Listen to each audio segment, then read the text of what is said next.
История с протестами некоторых активистов Шудояга как большая энциклопедия заблуждений. Это не было бы так смешно, если бы не было так грустно, говорят сегодня профессиональные медики.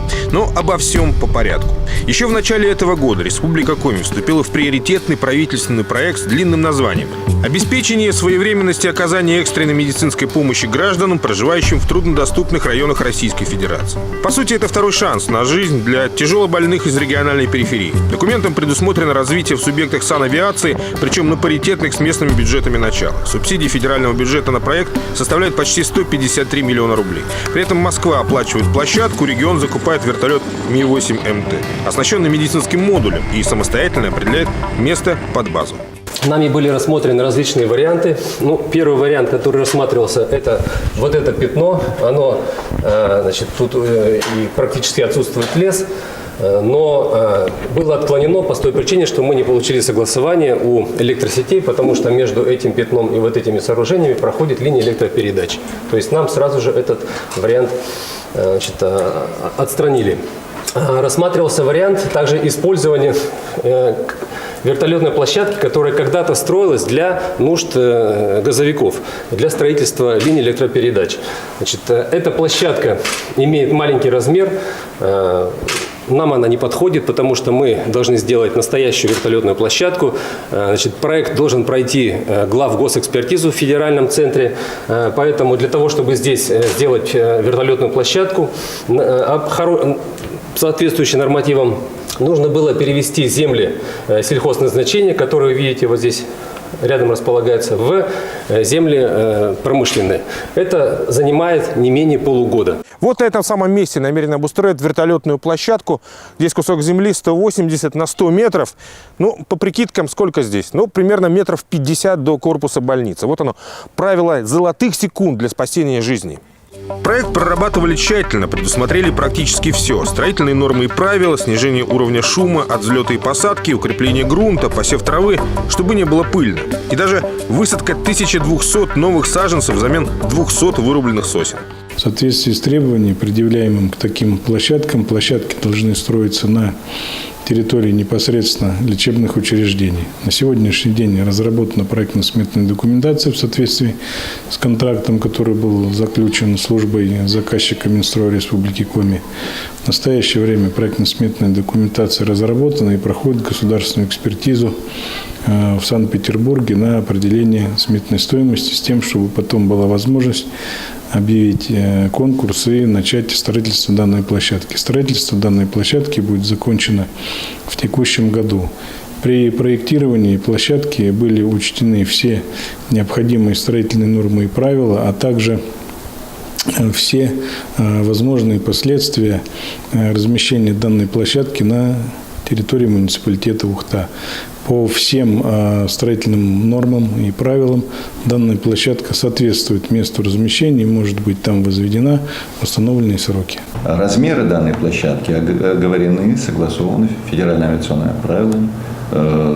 Есть несколько вариантов посадки. В зоне влияния воздушной подушки, вне зоны влияния воздушной подушки, по самолетному. По самолетному там, конечно, садиться невозможно. Для выполнения этих полетов по заданию достаточно будет мощности этих данных вертолетов для того, чтобы выполнять посадки вне зоны влияния воздушной подушки.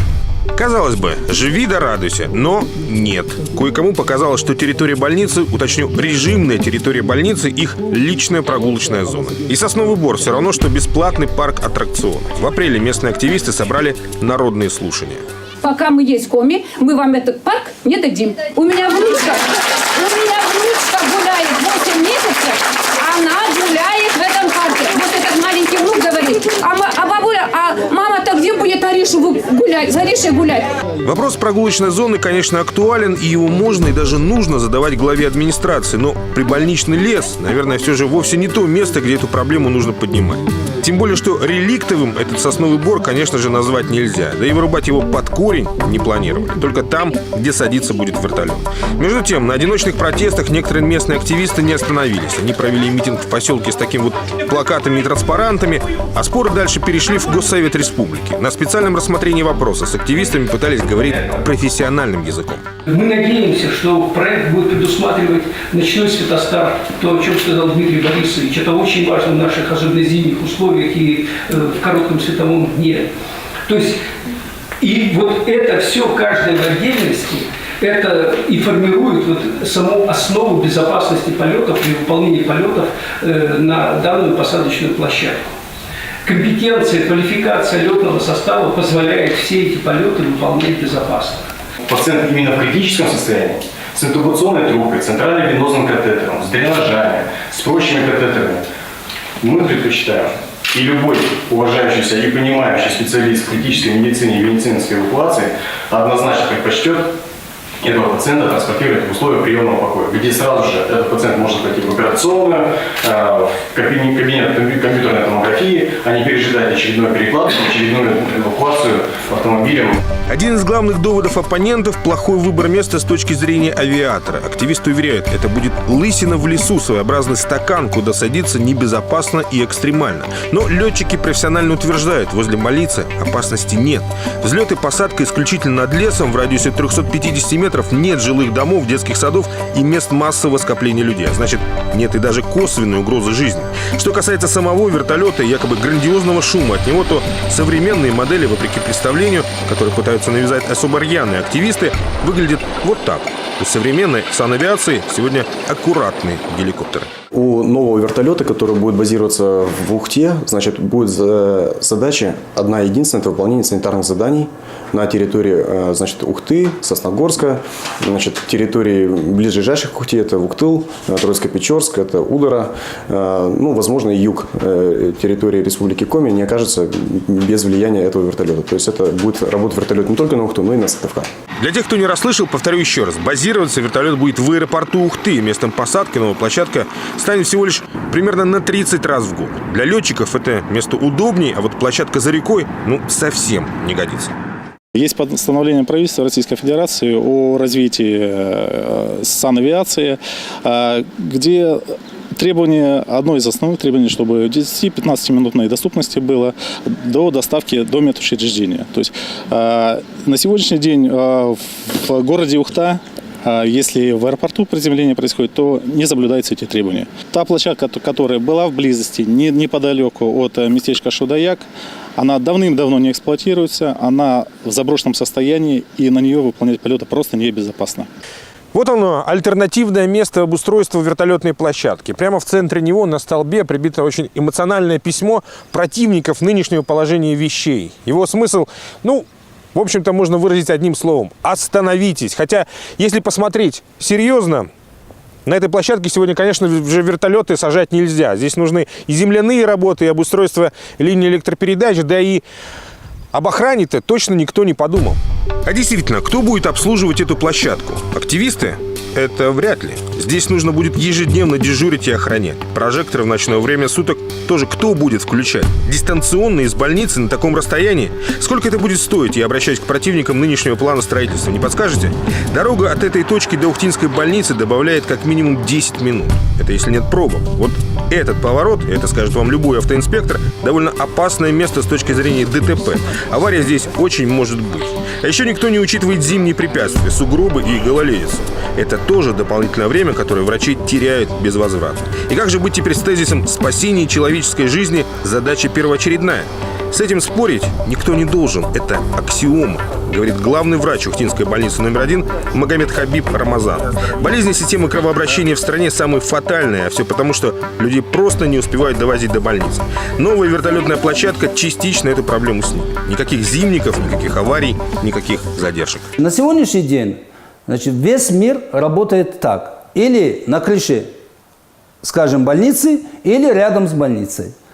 И, соответственно, значит, у этих больных с острыми инфарктами и с инсультами очень короткое время.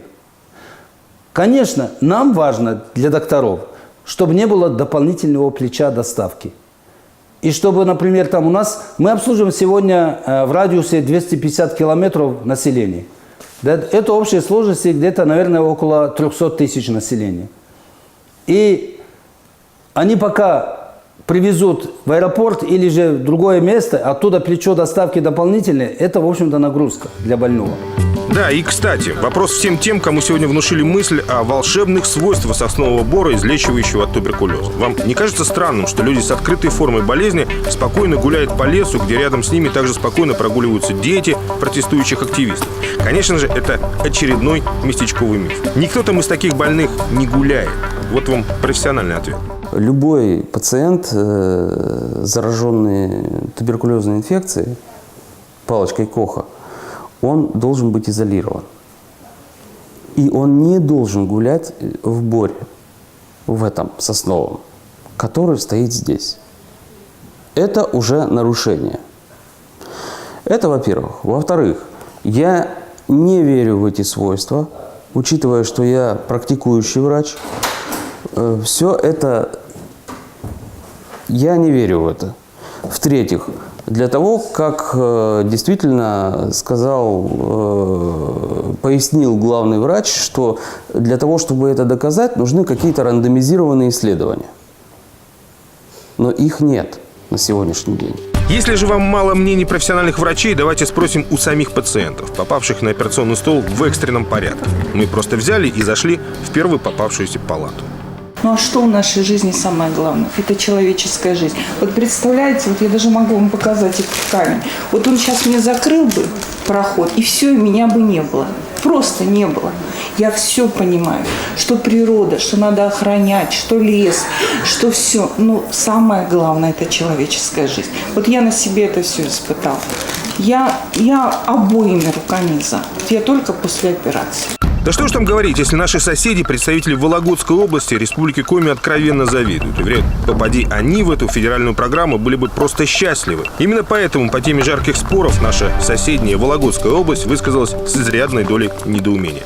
Когда речь идет о бриллиантовых минутах, о золотом часе, исходя из которых действует медицина катастроф в рамках спасения человеческих жизней, то здесь, как на войне, все средства хороши.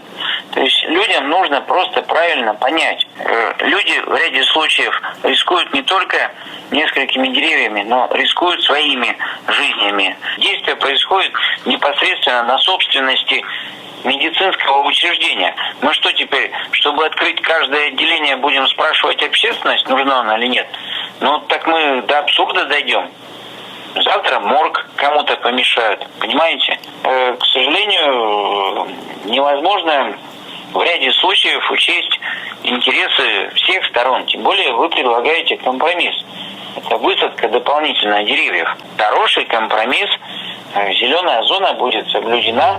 Почти с самого начала этого местечкового скандала к делу подключилась ухтинская газета «Городские ведомости». Журналисты провели свое расследование. Оказалось, что перевес в этом противостоянии далеко не в пользу активистов. Да и в целом у конфликта есть другие корни.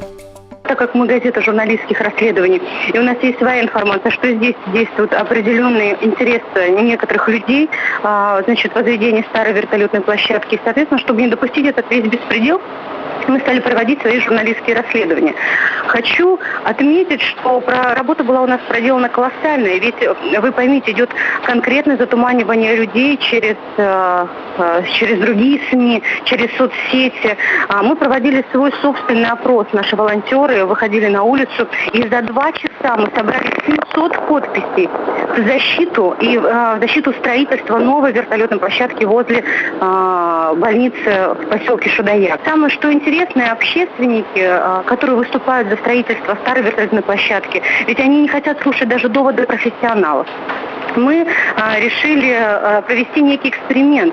Мы позвонили в Вологду, позвонили в Казань, нам великолепно дали комментарии в Кирове. Мы позвонили в Москву и Санкт-Петербург. Слушайте, и врачи, которые сталкиваются каждый день со смертью, видят, что такое смерть, что такое детская смерть, что такое взрослая смерть, они все в один голос заявляют: вам крупно повезло, ухтинцы, вам безумно повезло. Возле площадки вашей, там возле больницы поселка Шудаяк нужно строить эту площадку. И нигде больше. И все говорят о драгоценных минутах. Свое мнение на этот счет, кстати, высказали и ухтинские депутаты Госсовета Коми. Игорь Завальнев назвал всю эту попытку раздуть скандал пиар-ходом отдельных личностей.